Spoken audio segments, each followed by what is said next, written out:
Good morning. Good morning, everyone. Welcome to today's webinar. It's been a few months since we've hosted one of these webinars, so it's great to see lots of you joining us for the session. Today's subject is plague planning and preparedness, what BC professionals need to know now. The session will be presented by pandemic planning expert David Hutchison, who has over 15 years of experience in this subject. You may recognize him from all the pandemic webinars we did in and around COVID in 2020 and 2021. If you'd like to ask David any questions, please do so by typing in the question box on the control panel to the right of your screen. We'll go through all the questions at the end of the session. The session will last a maximum of an hour, but David said probably about 40 to 45 minutes, and that allows time for questions at the end. And a recording of the webinar will be emailed over to you later this week. I think we're ready, so I will hand you over to David. Hello everyone, and thanks very much, Lachlan. It's good to be back chatting again. It is a while since we've spoken, and it's good to see a lot of people interested in pandemic, although you kind of have to say you need to get a life and get a hobby, which I keep saying about myself, and certainly my partner does, because doing pandemics mostly for a living is not very exciting. So the slides that you'll see are pretty complicated in a way, or messy. There's a lot of information on them, and that's deliberate. I don't go through them, I don't read the slides, I don't talk about every line on it. The idea behind how I do these sort of presentations is that they're there for you as a reference source later on, so you can refer back to them and you can find things. And I try to source everything I say. I try to say where I got it, if possible, where there's a link. So it hopefully saves you having to take a lot of notes when you're going through it. But also, you know, in 3 months' time, if you think, I did see something in that presentation about norovirus or Ebola or COVID or whatever, and you go back to it, you'll find it in there in detail and sources. And I mean, everybody's welcome to get in touch with me and just ask questions. I'm always happy to answer questions or just send you sources. I've got a library of information that I've built up over the years, and I'm happy to share things that I've got for you. And maybe just, although I've just said the slides are comprehensive, one little thing that I just thought of this morning, and I haven't put it in. When you look at the title, you know, plague, and you've got pandemics and you've got epidemics, what do all these things? A pandemic, I think we all know, is a disease of some kind that spreads worldwide, certainly covers a number of continents. So that's a pandemic. An epidemic could be a similar disease, but it's in a kind of more constrained, possibly in a country, possibly in, you know, in several countries, but it doesn't spread worldwide. And a plague is a very specific thing. A plague is caused by the Yersinia pestis virus, or however you want to describe it, which you get off things like rats and the like. It's where the Black Death came from, bubonic plague. So a plague could be any scale, but the cause of it is very specific in terms that it came from a very specific thing, which is that specific small creature. So just a bit of very dull background, but there you go. If you've ever asked, you can explain easily the difference between them. The main thing that we're trying to get an answer to, and it's actually pointless if you like, is where did the pandemic start? How did it start? When did it start? All these sort of questions. And there's an interesting paper out at the moment that shows the difficulty of researching any of this sort of stuff. That I have seen two interpretations of this paper, one of which absolutely states that it came via bats in central China to the Wuhan wet market, to the point where it became kind of, it came from there to human beings. And somebody else using exactly the same paper managed to somehow show that it was absolutely, definitely a leak from the Wuhan lab. So I don't know. And I think it's now become more political than useful. If it was a leak from the lab, and that lab in the past has had a poorish reputation for biosecurity, yeah, it could have been. Or it came from the bats and we can blame the bats. Originally, I think it almost always has come from the bats. It's just how it got into humans is the question. And it's now become a political thing with Donald Trump saying it definitely came from the lab, China actually saying that it came from a lab in California. And when it gets to politicians arguing about it, to be honest, it loses, for me, it loses all interest, but also it loses any relevance. So there is a paper on the go at the moment. I think I've got a source for it there, I've got later on. If you want to read it, fine. I'm not sure it takes us anywhere. So the next slide is the one that I've got from the World Health Organization showing how many people have actually had the disease worldwide, and you see the number there is 777 million. Now, that number is almost certainly not accurate, not deliberately so. I mean, I've had it 3 times and not reported it because there was no need to report it. And the second, well, it was actually after reporting stopped. So I didn't have anybody to tell. And yeah, it was a bit unpleasant, but it didn't do any great harm. So that number there is really known cases. It's vastly more than that. And what can you say about that? It shows it was a true pandemic. I think that's really all you can say. Now, on the next slide, case numbers. That's to an extent, I've done this as a warning when you're looking at the information that's out there. You see there are two graphs that look as if they're similar if you were to put them together. The end of the high spike on one could join the first high spike on the second. In fact, they're miles apart. And this is where people put this kind of information up, and really they need to be careful, and sadly you need to be careful what you're reading. The first one has a scale in the tens of millions, and the second one has hundreds of thousands or thousands. So although they look as if they're both spiking in a similar way, they're not. And you can see that when the peak of cases were, as would have been expected, and they're down very much to lower levels now. So that information's there if you want it. What I would say, as I've mentioned there, just be careful with all these graphs about numbers, because they should be more careful. They should express them in the same scale, or they should express doubt that the scales are the same. Otherwise, you can misinterpret it. And quite often, some of the mistakes that we see on the internet are people interpreting figures that they've genuinely got, but not noticing that there's a difference there. So that's just something to watch for.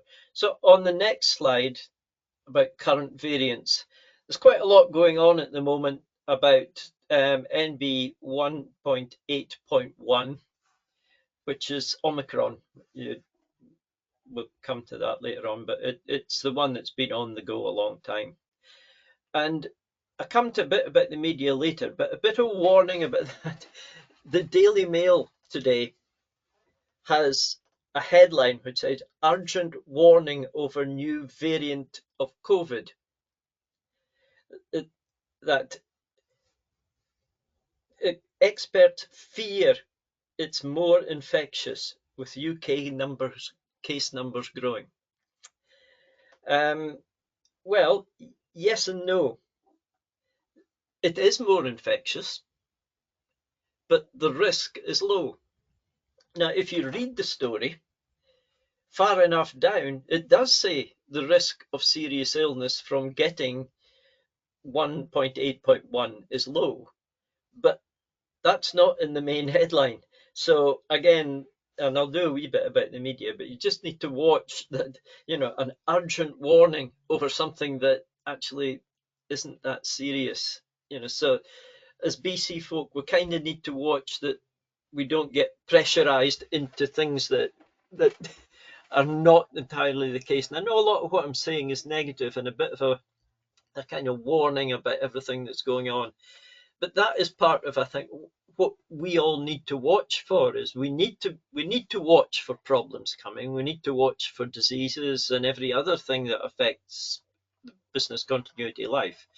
But we also need to watch that things get raised with us. What do you know about? And I get emails from clients and from other folk that I've met saying, if you get anything on Ebola or Mpox that looks like there's a problem, and what they've seen is one article, and then, yeah, I've got these things, but it doesn't matter. So, just again, be a bit cautious about how you have to read the whole thing to find out if it's important. So in terms of the current variants, 181 is the main one that we're seeing at the moment, spreading very quickly. But although, folk are not seriously ill, a few people are. But the other thing I wanted to do was give you a chance to get some of the acronyms that get floated about. The different kinds you've got. The first and the kind of the highest risk, you would say, is a variant of concern, a VOC. And that really is one that is known about and is known to be able to do damage. So, it can cause illness, it can spread easily. And at that point, they tend to be called, that's when they get a Greek letter. So we've had alpha, beta, we're now on Omicron. Don't know how good your Greek is, mine certainly isn't. But so that's when it becomes to that point. So you'll see at the bottom of there that they use the variants, and the reason that things now have these kind of, it's called COVID, which it was, and we talk about variants. We don't talk anymore about things like Spanish flu, Hong Kong flu, Russian flu, as we used to do in the past. This is a deliberate change that was brought in by the World Health Organization to avoid stigmatizing one area as the cause. And we have heard certain politicians in America describing it as a Chinese flu or the Wuhan flu, done deliberately, I think, to make some sort of political point. But for that reason, the World Health Organization moved away from that nomenclature structure and now use the Greek alphabet lettering and other ways of doing it that we'll come to. So on the next slide, you'll see the other levels of variants, and I won't spend long on them. A variant of interest, VOI, is one that's being monitored and can see an increase, can see things are happening with it. So it's not a concern yet because it's not doing much, but we can see it kind of stepping up from the lowest level, which is VUM, variant under monitoring, which is, it's been identified and we've heard of it and we've got an eye on it, but realistically we're not worried yet.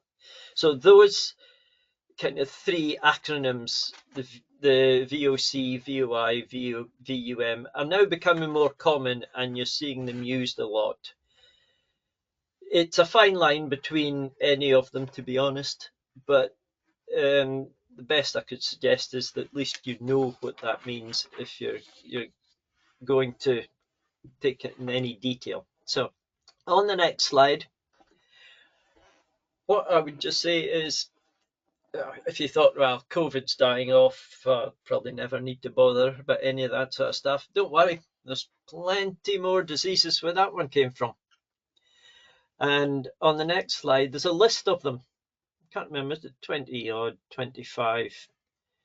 Most of which even I hadn't heard of, and I do this all the time. About half of them I had. Some crackers in there. To be honest, I didn't even look them up. I couldn't think what they were, and I couldn't get too excited about what they were.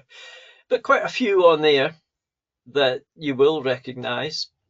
You know, the MERS we've all heard of. Ebola is pretty common these days. Flu, obviously. All those sort of ones that you've heard. Mpox. That's a list that the UK government has drawn up that are seen as a threat and are on a watch list. And I think this has really come out of what happened with pandemic planning, which I'm not sure if there was enough.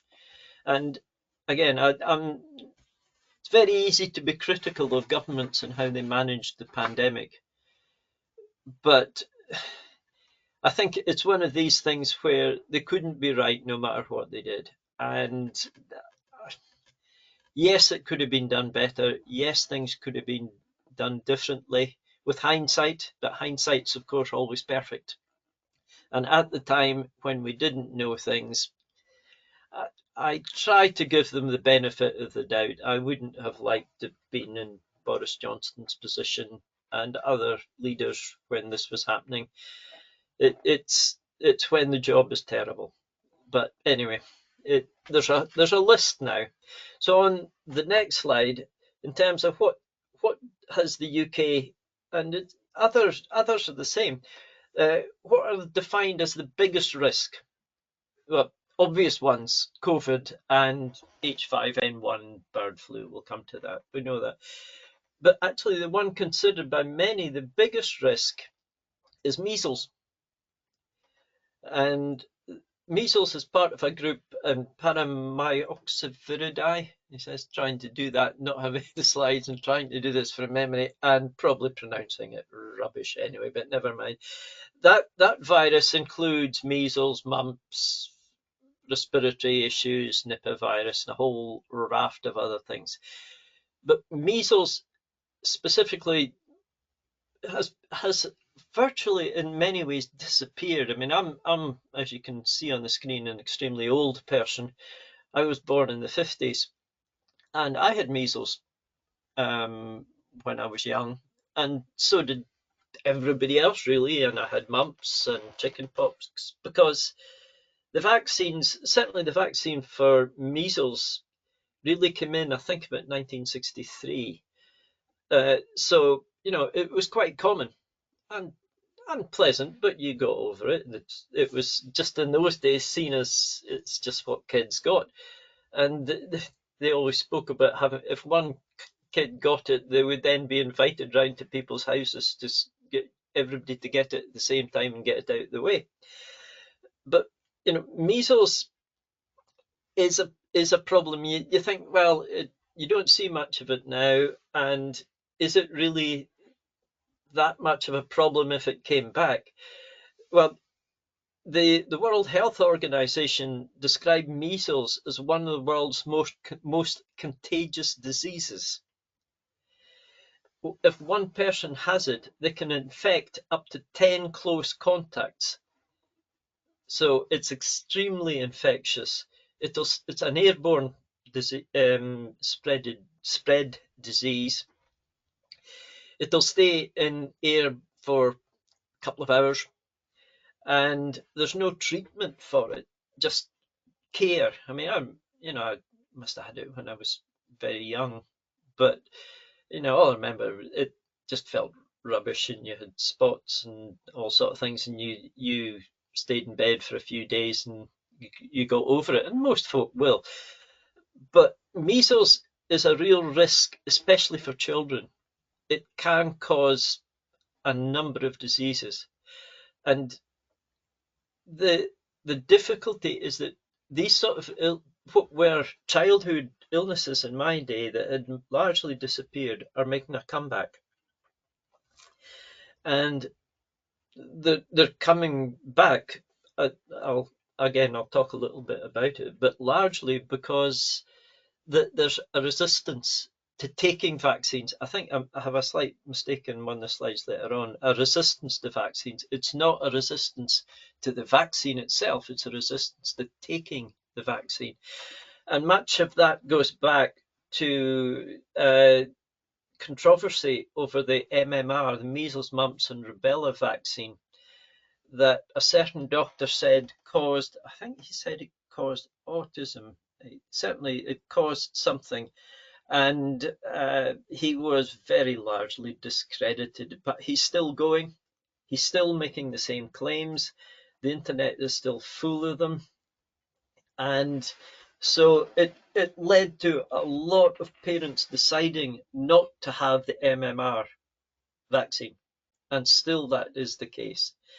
So measles and mumps and rubella and others can now spread because the level of immunity is much lower. And you can see, that you need vaccination rates of 95% for herd immunity. So the number of people who could get it is so low that it can't spread very quickly because there's actually nobody left to spread it to. But that is changing rapidly. Less and less people are taking the vaccine for whatever reason they believe. And I'm not an expert. I can't. To me, it seemed wrong, but I can't prove that. So you've got that problem that diseases that could be prevented are not being prevented and are starting to spread.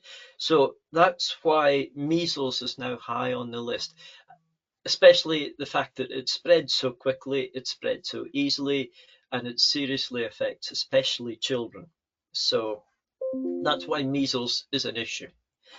Now, on the next slide, which are highly rated, with the the table on the right is I've just taken a cut of the first page of it, so I've not picked the highest one, so it just lets you see what it's like. It's quite a long table. It includes lots of other information, and I've got a source at the end that you can actually see it. But it does categorize things into, or the two categories you can see there, the overall pandemic potential and epidemic potential. So how good would that disease be at causing an epidemic and a pandemic? And it's got 3 ratings: low, medium, and high. So the winners, if you like, the ones that get high and high: MERS, Middle Eastern Respiratory System. Is it system? No, he says brain's gone. I think that one has been on the go a while. We know about it. Flu, non-seasonal flu. Really, they mean. We have a flu season every winter in the northern hemisphere and in the southern hemisphere in Australia, and the virus seems to come south to north. So what is currently developing as the flu variant in Australia at the moment in their summer becomes the one that we get in our winter next winter, well, this winter to come. It's one of the reasons that the vaccines can be amended quite quickly up here. So by flu they mean non-seasonal flu. So get an outbreak of flu in our UK European summer would be unusual and a risk. The Nipah virus, and I'm not going to try Paramount, that one again, that has the mumps and measles and all the rest. And that one, acute flaccid myelitis, which sounds horrible, and most definitely, whatever it is, I don't want it, and I would advise you strongly not to get it. But you see, it's rare, but things happen. So it's worth having a look at that list. And again, I've got a link for you for information. Now, on the next slide, why is the risk increasing? Well, political is a lot to do with it. We're probably all aware that the USA, with the new regime in power there, have stopped funding the WHO and have cut to the CDC, the Center for Disease Control, which is a really, really good source of information in the US. They've had cuts, and also aid cuts, so less money for poor countries to spend on health prevention. So that's hitting hard. And also with the internet is misinformation. And I've mentioned a bit about the resistance, and that is a mistake on the slide. I should have resistance to taking vaccines, not any human resistance to the vaccine itself. I know we get resistance problems to various treatments, but that's a separate thing. Conspiracy theories, they're everywhere, and they are just that, they're conspiracies. And influencers peddling cruel cures for things. People who have no understanding will say, as one politician said, bleach could cure COVID. Yeah, those sort of things. They're either They've either got a financial fiduciary interest in why they mention that, or they just they make it up. I don't know. I don't understand why they do it, but they do. And also, this has come out from the pandemic, I think. There's a distrust of science and a distrust of experts. And, when a scientist in a white coat used to come out when, pre-pandemic and certainly well before that, and said, this thing that you should believe, you believed it. Most of us did. Now, somebody in a lab in a white coat, there's an awful lot of folks say, well, they'll be lying. They're not, most of them, but it happens. So that distrust helps illnesses and diseases spread because we don't take the true preventative medicines. So moving on from those, I guess in the next slide, what about some other diseases? And remember, the media love a good health scare. Absolutely love it. I did a quick look at the Daily Mail website today, and I know folk make fun of the Mail and so on, irrespective, but they get 200 million unique visits per month.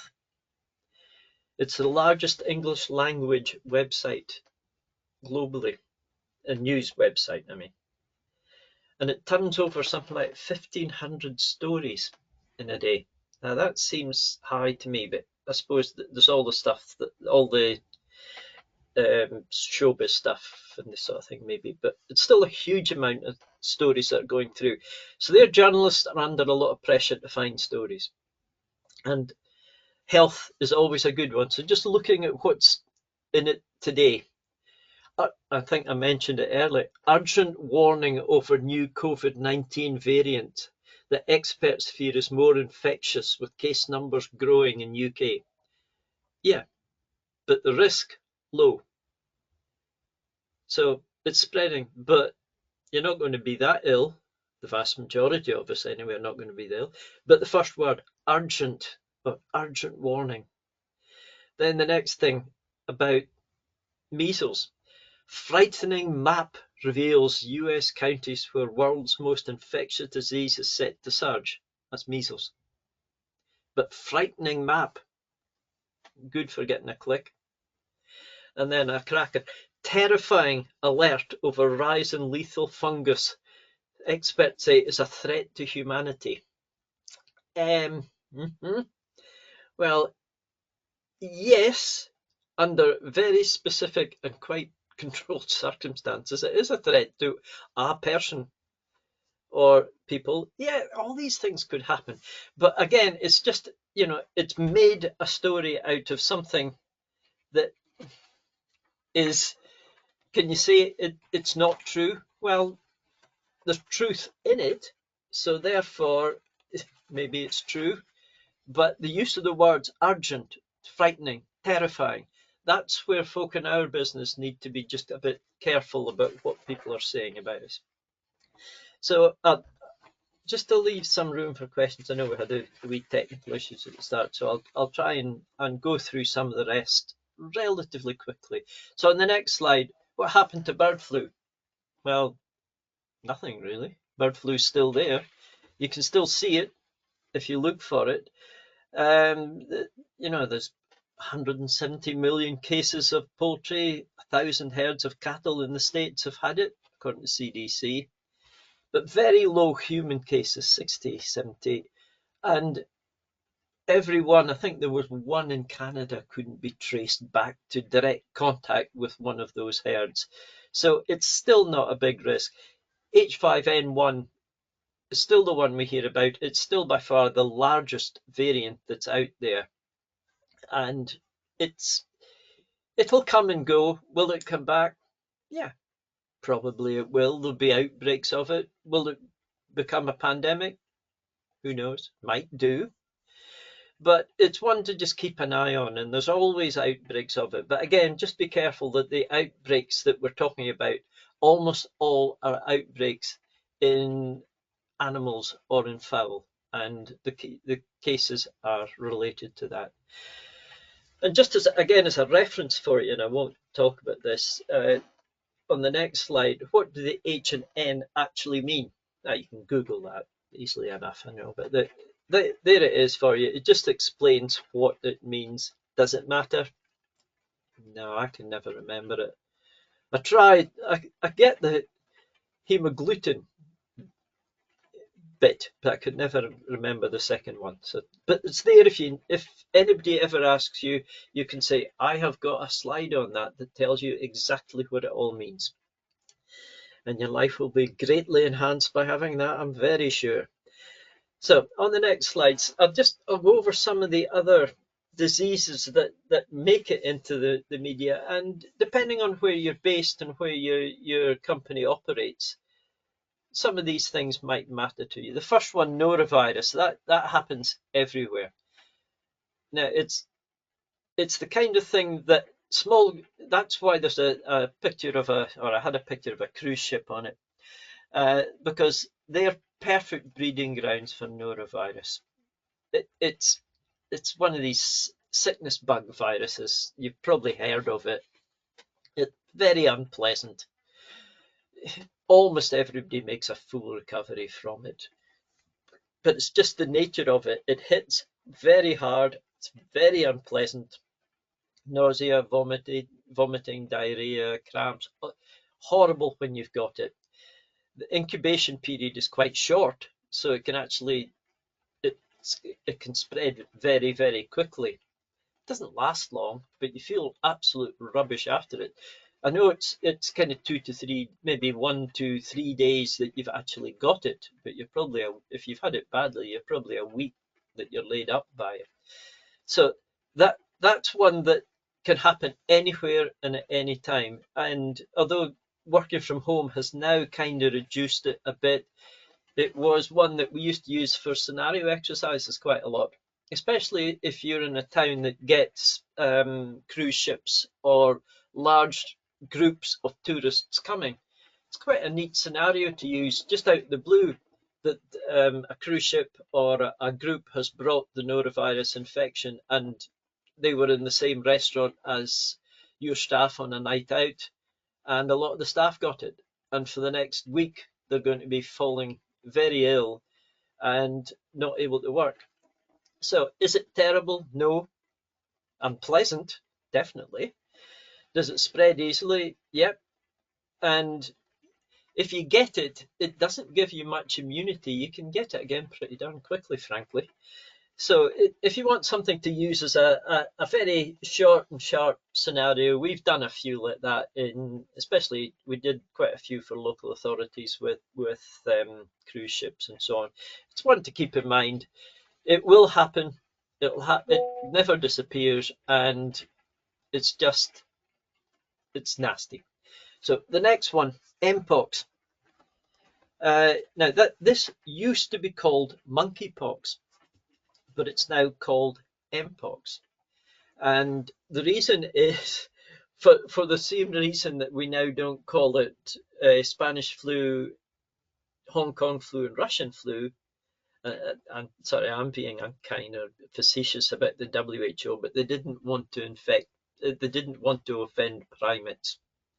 So we don't call it monkeypox now, we call it mpox, which is fine. It really doesn't matter. It was renamed in 2022, I think. Um, Very nasty disease. If you're in the UK, the chances of having anything to do with it, very small. The cases that we get generally are people traveling from Africa. And the only thing, just a couple of more words in there that you can drop into a conversation to show how much you know about this stuff. Clade 1 and Clade 2 are the descriptions of it. So we did hear that phrase, that word used a few times. So that's one just keep in mind, talking about clades.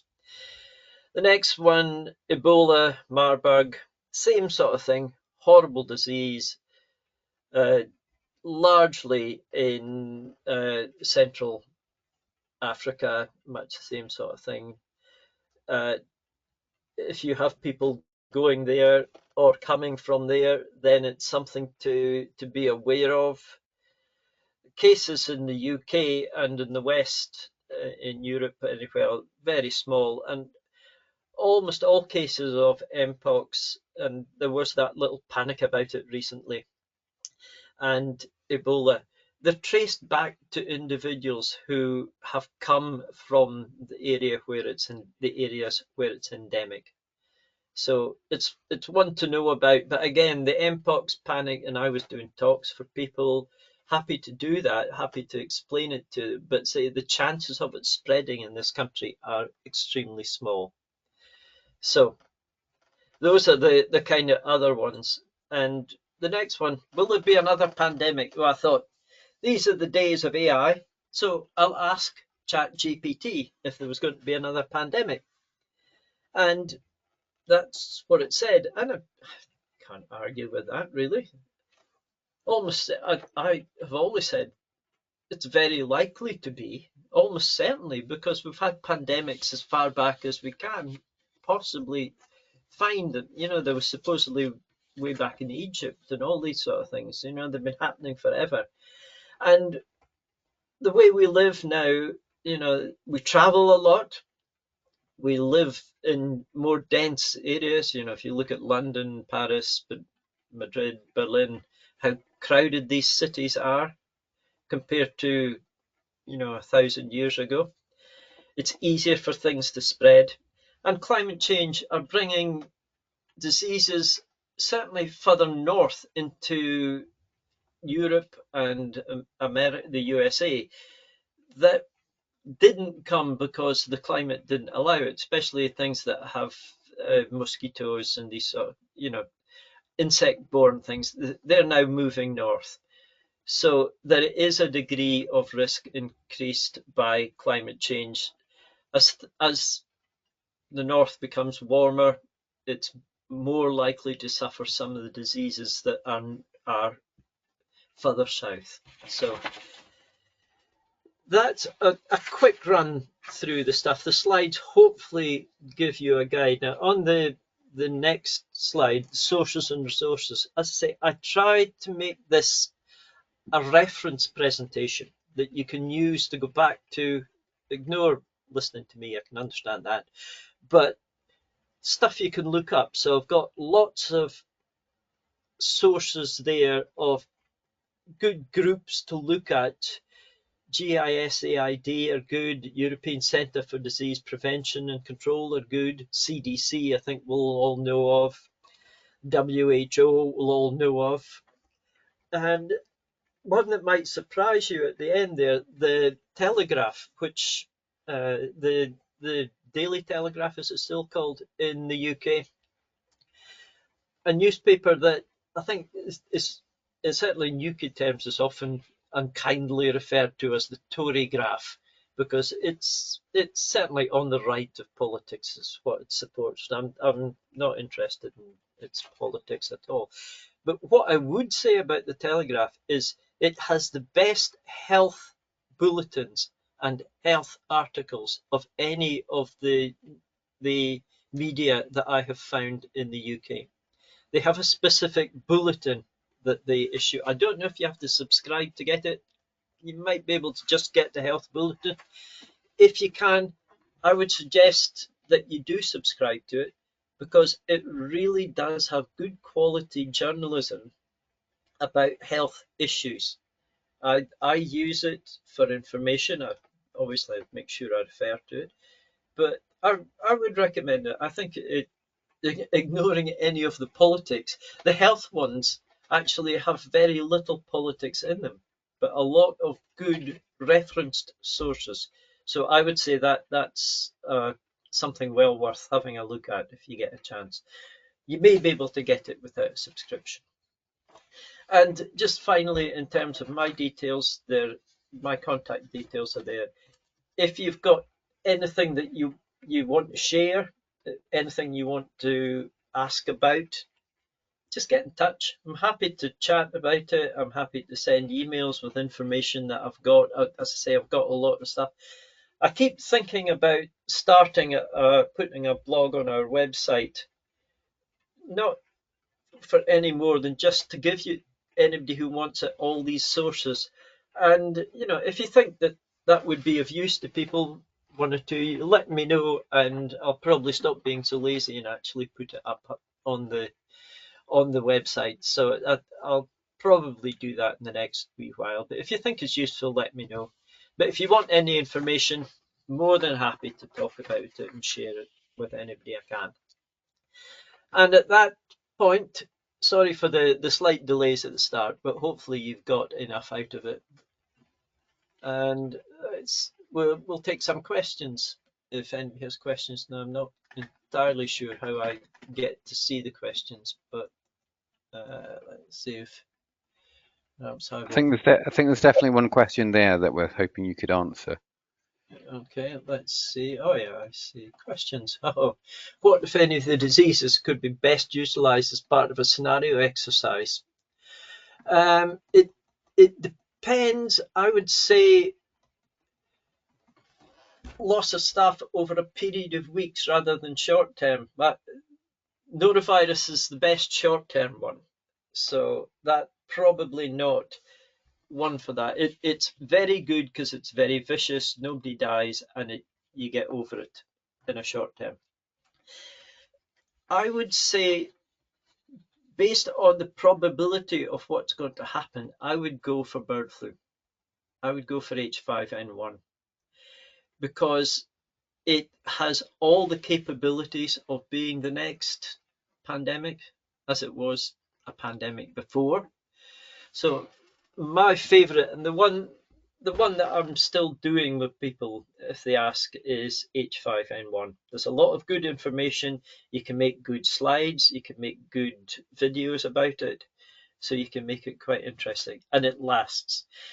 If anybody wants it, I've got a model that we built that allows you to predict the level of absence over a 15-week period, because generally pandemics, and certainly H5N1, which is what we built it for, last around about 15-ish weeks.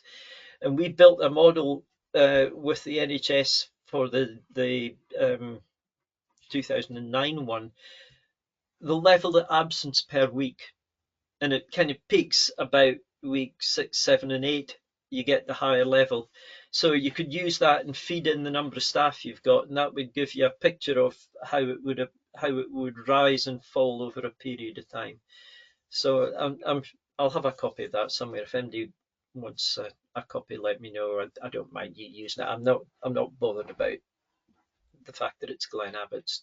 It'd be nice if you give us a mention for it, but I'm not that bothered. But I would say H5N1 is a good one to take because it's likely to be everywhere, and it could be the next pandemic. The other measles depends the sector you're in. It's likely to spread, but it's worst on children. So if you're in the education sector or anywhere involving children, it would be very good for that, because that will and could be a serious problem. Less so for adults, other than absence. And to be honest, and part of, when we all know, when you do a scenario, it has to be believable. And while measles is a big risk and could be difficult, you might find it as a kind of hard sell. People might say, my dad had measles and he was only off work for 2 days, sort of thing. That it's maybe not seen as serious enough to be the scenario, although it could be a problem. But certainly if you're in a childcare sector, I would say it is, or if you employ a lot of people who are in the kind of family age, 20s, 30s, you could have a lot of absence because of it. But yeah, my worry would be that people will not take measles seriously as a disease.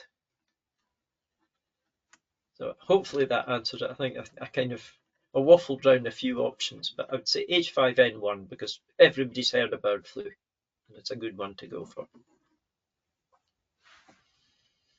Anything else that anybody would like to ask? I think you've actually answered all the questions that there is to be had during your presentation, which is good. I've worn everybody out by listening to me talking about horrible diseases for an hour. No, not at all, not at all. I think it's been brilliant. Thank you very much. I'd also like to just say thank you for everyone that listened in and commented and stuff. You'll receive a recording of the webinar later on this week in case you missed out on any of the content covered, and that will obviously include the links that David's included right at the end of the presentation. If you have any feedback on this webinar or any topics you'd like to be covered in the future, please get in touch with us. But thank you again for joining us, and enjoy the rest of your day. Thank you. Thanks, everyone.